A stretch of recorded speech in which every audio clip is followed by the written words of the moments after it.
Hey everyone. In this video, you're going to see what happens when an illiterate man hires a publicist. Let's listen in on this interview from CNN. This is awful. Joining me now is Daryl Johnson, a publicist for R. Kelly. I'm so glad to have you here. Thank you. The world is fascinated with this story, and we appreciate you joining us here this evening. So let's talk about today. The mother of Jocelyn Savage said that she is pleading for a face-to-face interview with you to arrange it between her daughter.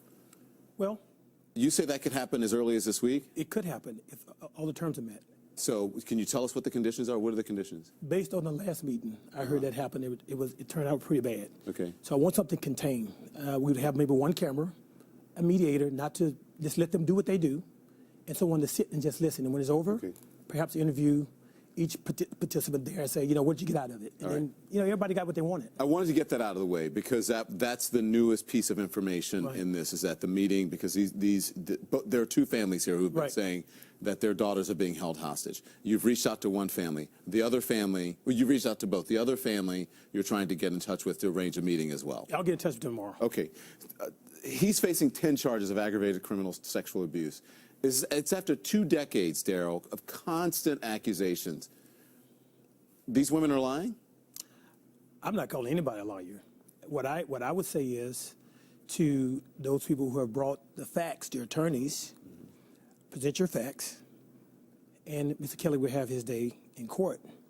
Now, if I was a judge, me personally, and I thought a guy was a known pedophile over the last 30 years, why is probation even on the table?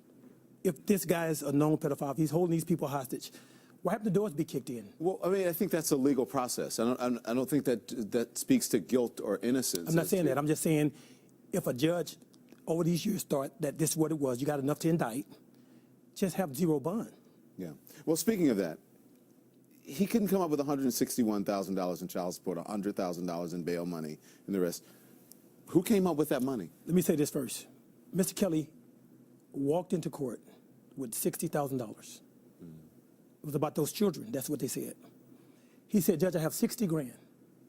They said, nope, we want 161, 637, 18. That's what we want. Not a penny less.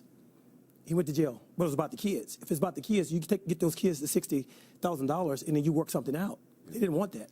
So who came up with the money? Fans.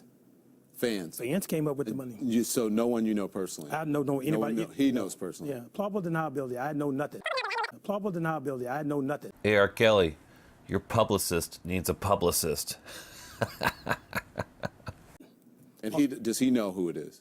I don't think he knows. Okay.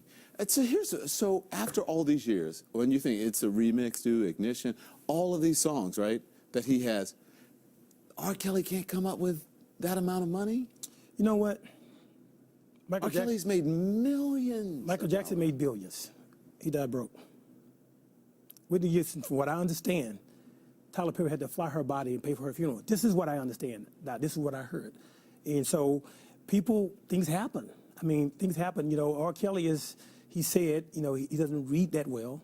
He said that, he's not the best writer. So he mismanaged his money. He spent it all. I'm not going to say he spent it all. A lot of people took advantage of him, too. Okay. So you set up this interview with Gayle King, and we all saw this moment right here. I want you to look at this.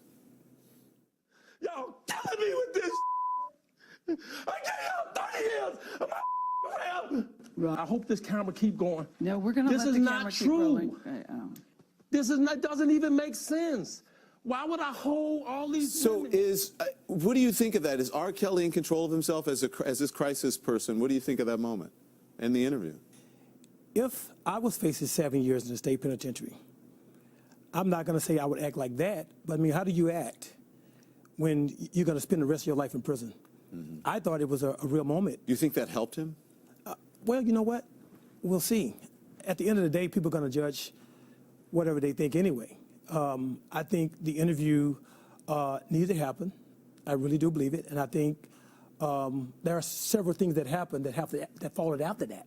So yes, I think it did help him. I don't think the emotions are going so high, but I think he was being himself. I think most people are worried, like they think, gosh, what is going on? I'm just being honest. I'm not judging either way. But if I look at that, I'm going to say, man, R. Kelly, whew. And if you're close to him, you got to be worried about him. I'm not worried. I'm a crisis management expert. That's what I do. And so my job is to help my client navigate from point A to point Z to help him understand what is happening. Again, we have to let the facts take us where we go. And right now, you know what? I'm not really sure. I'm hearing a lot of stuff. So can I ask you, the Illinois State's Attorney's Office says that his video evidence of R. Kelly and an underage girl, and there are people who insist it's R. Kelly on the tape and the girl. It's called discovery. If you have the tape, release the tape, and bring it out. If it's the girl that you say it is, then why is he walking around? Why was there a bond? I wouldn't have given him a bond. I'm just a practical thinking person. The families of all these women who say they're being held against their wills, and R. Kelly has brainwashed them into staying with him. Why would he engage in a relationship like that? Does he have any responsibility, you believe? Let me say this to you. I've been with Mr. Kelly for 3 weeks, 6 hours a day. I have a key swab. I can walk into his apartment when I get ready.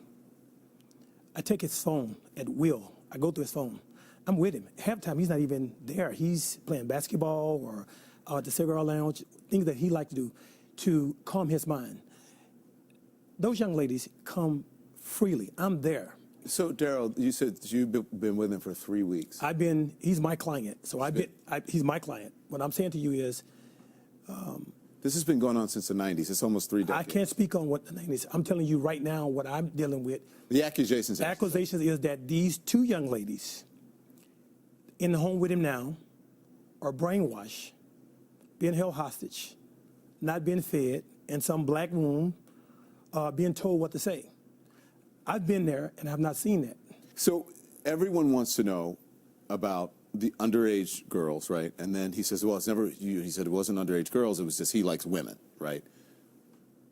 But Aaliyah was 15, or some folks say 14. He never addresses that. You don't address that. I don't know Aaliyah. I wasn't around. I can't speak on something that I don't know nothing about. There's never been any criminal charges brought up him against Aaliyah. I've heard a whole lot of things about some other people. Yeah, but you're representing him. Should you know about that? Should I know about what? About what happened with Aaliyah? Shouldn't No, you I'm not an attorney. My job is to deal with what's happening right now.